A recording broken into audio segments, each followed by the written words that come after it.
In this video, we are going to learn about Western political thinker Aristotle, well known as a father of political science. So, if you have any question, put it down in the comment section. Without any further ado, let's begin.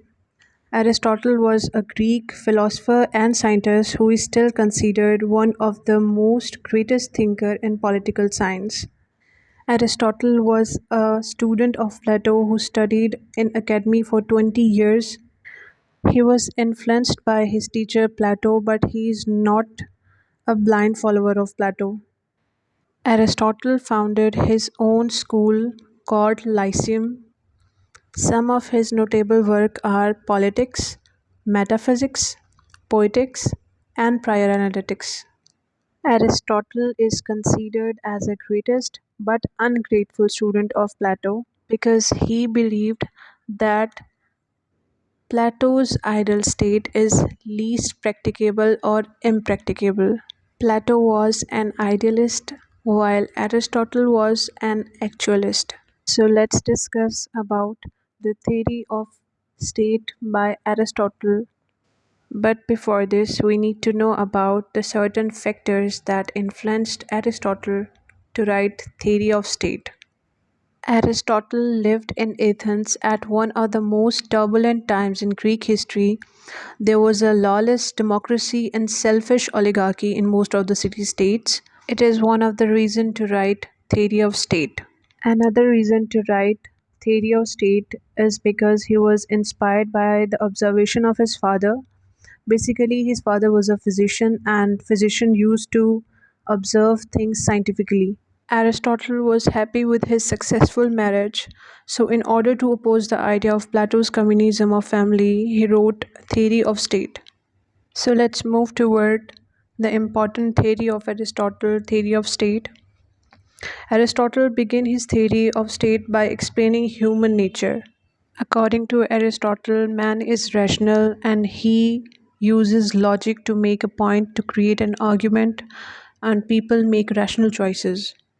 According to Aristotle, people are social animals. They can't live in isolation. Among all the community institutions, state is the best community. Classification of slavery. Aristotle makes a distinction between a natural slave and a slave by law. Slaves by law are the prisoner from war. Slaves by nature are those people who have strong bodies but weak intellect.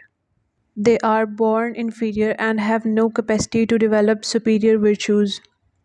Now let's move toward the classification of state. Aristotle follows a scientific method, and in scientific methods, when you explain states, then science debates on not what ought to be done, it explains what things are. He had studied and observed more than 150 states and constitutions.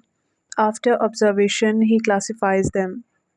According to Aristotle, if one performs rules for the good of community under law, the government is monarchy.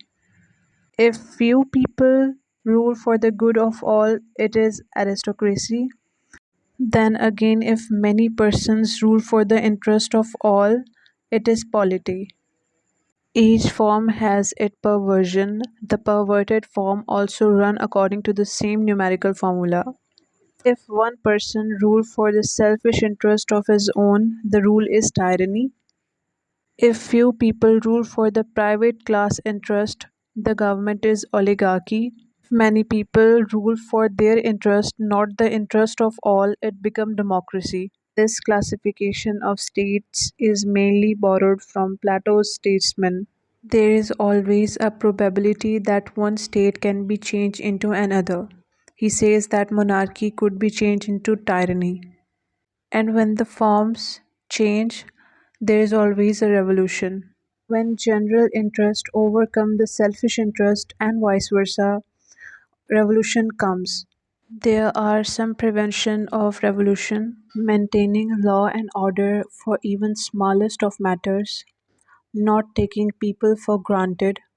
Holders of offices should not be able to make private gain. Too much power should not be allowed to one man or one class of men. Honors should be awarded to people of worth. Effective education should be provided. Thanks for watching the CSS Fair. See you in the next video. Keep moving forward. Allah Hafiz.